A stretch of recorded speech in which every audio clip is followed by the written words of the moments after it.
अस्सलामु अलैकुम वरहमतुल्लाहि वबरकातुहू।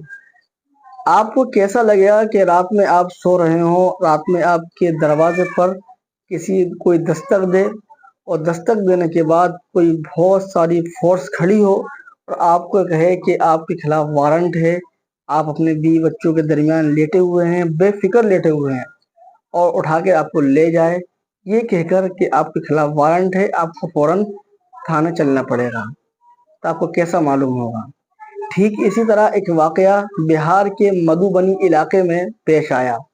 एक बुजुर्ग हैं, अल्लाह वाले हैं, किसी मस्जिद में इमाम भी हैं, मौलाना हैं या नहीं इनके बारे में कोई तहकीक मालूम नहीं है। उनके घर पर रात में दस्तक दी पुलिस वालों ने और उनको उठा के थाने में ले गई। क्या मामला है, कैसा मामला है, कैसे कैसे मामला पेश आए और जेल के अंदर क्या हुआ, फिर बाद में पुलिस उनको घर पर छोड़ने भी आई, तो इंशाल्लाह हम ये वीडियो देखने के बाद बात करेंगे। तो वीडियो पहले देखते हैं, उसके बाद बात करते हैं। ये बताइए, जब प्रशासन के लोग आपके घर पर पहुंचते हैं 1-1:30 बजे रात में, उस वक्त क्या होता है, क्या रिएक्शन होता है, परिवार वाले क्या कहते हैं? परिवार वाले वो सब डर के साम गए हुए थे, कुछ नहीं बोले। दरवाजे पर पहुंचा और पुलिस ने कस के आवाज़ दी। मैं आवाज़ का जवाब दिया, क्या बात है, कहा दरवाज़ा खोलिए। मैं जब दरवाजे से बाहर निकला तो सब बंदूक ताने मेरी तरफ खड़े थे। बंदूक ताने हुए थे? जी हाँ। पूछा कि ऐसी क्या बात है, सब बंदूक लेकर के गए हुए थे, राइफल लेकर के। पूछा भाई क्या बात है, कहा कि आपके ऊपर वारंट है। वो कैसा वारंट है? तो इन लोगों ने कहा कि आप जो है तेघरा और बरवार में जितेंद्र सहनी नाम का कोई केस किया, उसके अंदर आप गवाह है। अच्छा। हाँ, इसी सिलसिले में आपका सहनी को जानते हैं? मैंने कहा न मैं मुद्दे को जानता हूँ, न मुद्दे आले, न जितेंद्र सिंह को किसी को जानता हूँ, और न मुझे 2008 की बात है। मैंने आज तक उसका जो है मुझे कोई समन भी नहीं आया, और डायरेक्ट आप एक गवाह के ऊपर कोर्ट से वारंट कैसे आ गया? बहरहाल अगर आया भी तो आप हमें दिन में कहते, मैं आपके साथ चले जाता। मुझे जाने में कोई बात नहीं, लेकिन रात के तारीख में 1 बजे में आपने हमें डिस्टर्ब किया और मेरे घर वाले सबको परेशान किया। बहरहाल कहा कि नहीं आपको वारंट है, आपको चलना पड़ेगा। मैं साथ में कहा कि कोई बात नहीं, मैं बेकसूर हूँ, चलो। लेकर के चले।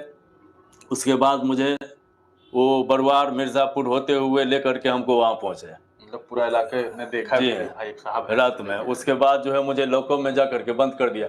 मैंने कहा कि इसके अंदर में बदबू बहुत ज़्यादा आ रहा है, ऊपर से लेटरिंग किया हुआ, दरवाज़ा नहीं बंद है, दरवाज़ा लेटरिंग में नहीं है, ऊपर में लेटरिंग किया हुआ, पेशाब का बदबू, नाक फटा जा रहा है। मैं मुजरिम नहीं हूँ। जी हाँ, मैं मुजरिम नहीं हूँ, मुझे बाहर किया जाए।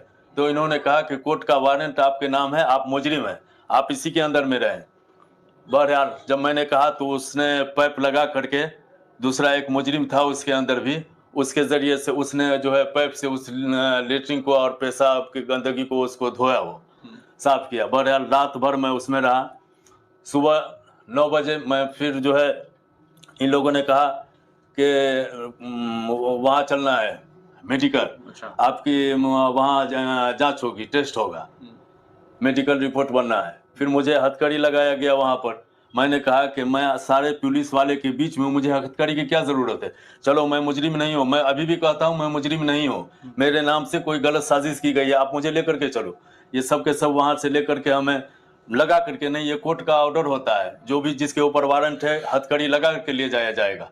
मैंने कहा भी कि मेरी इज्जत का जनाजा मत निकालो, मैं मुजरिम नहीं हूँ। लेकिन इन लोगों ने, पुलिस वालों ने मिल करके मेरे साथ हथकड़ी लगा करके उस हॉस्पिटल के अंदर में घुमाया, वहाँ टेस्ट कराया, फिर वहाँ से लेकर के आया और उसके बाद फिर लॉकर में बंद कर दिया कि जब तक आपका कागजात तैयार होता है तब तक आप जो है इसी के अंदर में रहे। बहरहाल कागज कब तैयार होगा भाई? तो आप इतनी जल्दी क्यों? हम गए इसलिए जल्दी है ताकि हमको जो है वहाँ जाने के बाद हमारा मामला साफ हो जाएगा, हम बरी हो जाएंगे। तो इन लोगों ने कहा कि नहीं, यहाँ कागजात तैयार करने में कम से कम आपको 3 बज जाएगा।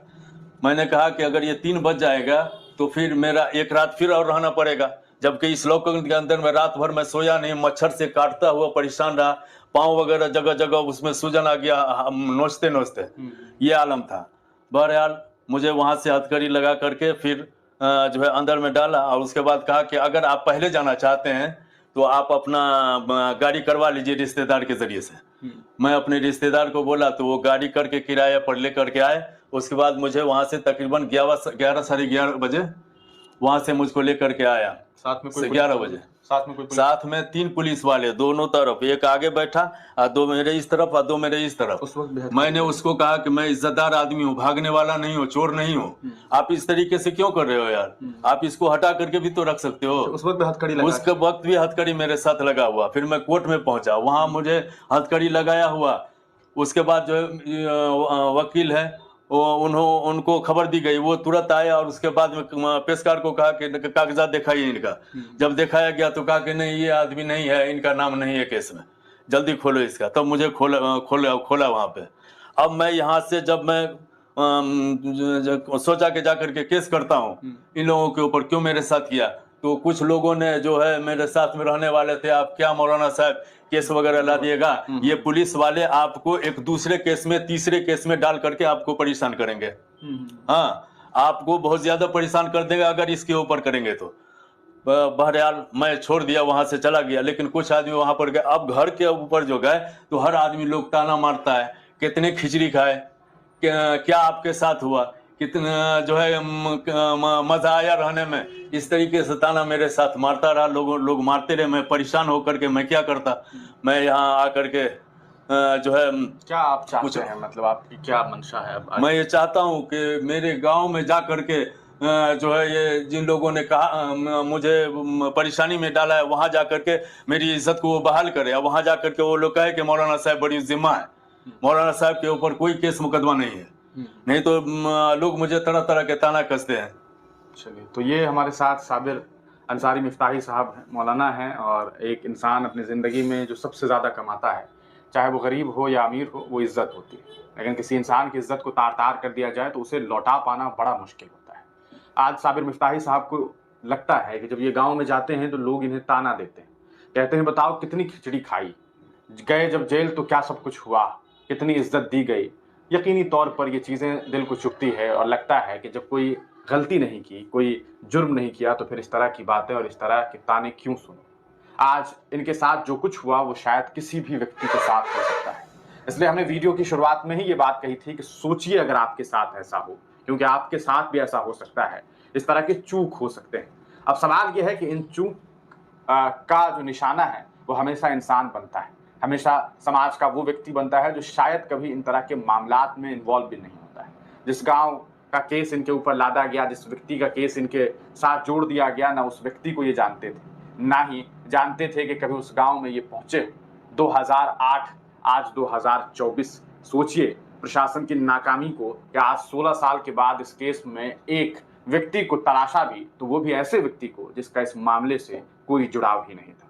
बिहार के मुख्यमंत्री नीतीश कुमार जी इंसाफ परस्त व्यक्ति अपने आप को बताते हैं, खुद को सेकुलर नेता बताते हैं। सवाल यह है कि उनके इस राज में, उनके इस सत्ता के वक्त में आखिरकार प्रशासनिक व्यवस्था ऐसी क्यों हो गई है, क्यों इतनी चरमरा गई है। हमें वो नीतीश कुमार चाहिए जो पहले हुआ करते थे, जिनके राज में अफसरशाही नहीं हुआ करती थी। लेकिन आज अफसोस कि अफसरशाही इस लेवल पर है कि प्रशासन के लोग घर में पहुंच करके देर रात बंद कमरे से लोगों को उठाकर लॉकअप में लेकर के चले जा रहे हैं। सवाल यह है कि क्या उन लोगों के ऊपर कार्रवाई होगी जिन लोगों ने बेवजह इन्हें फंसा दिया और इनके नाम को जो है वो बदनाम कर दिया। आज ये इस वजह से यहाँ पर पहुंचे हैं ताकि इनका जो नाम बदनाम हुआ, उस बदनामी को दोबारा सही किया जा सके। ये तभी सही हो सकता है जब प्रशासन के लोग, गांव के लोगों को ये तो देखा आप लोगों ने कि ये बुजुर्ग जो कि अल्लाह वाले हैं और मेरे ख्याल से किसी मस्जिद में नमाज भी पढ़ाते हैं, मौलाना हैं या नहीं हैं, रात में घर पे कोई आके दस्तक देता है और उनको उठा के ले जाता है। फिर उन्होंने अपनी पूरी दास्तान सुनाई। उसके बाद मालूम चलता है, नतीजा ये निकलता है कि जिसको पुलिस वाले उठाने आए थे वो कोई और था, किसी उठा के ले गए। कितनी बड़ी गलती करी कि इनके 2 दिन का इनका वक्त खराब कर दिया। ऐसी जगह रखा जहाँ गंदगी थी और पखाना पेशाब की बदबू आ रही थी। बहरहाल जो भी हुआ बेहतर ही हुआ, अल्लाह रब्बुल आलमीन इनको बरी कर दिया। तो ऐसे वाकयात रोनमा होते रहते हैं और ख़ासकर मुसलमानों को टारगेट बनाया जाता है। बस डाई टोपी हो, उठा के ले आओ। उसकी हकीकत क्या है, क्या नहीं है, ये बाद में मालूम चलता है। अल्लाह रब्बुल आलमीन हम सबकी ऐसे जालिमों से हिफाजत फरमाए। आपकी क्या राय है हमें कमेंट सेक्शन में ज़रूर बताएं। मिलते हैं किसी नई अपडेट के साथ। अस्सलामु अलैकुम वरहमतुल्लाहि वबरकातुहू।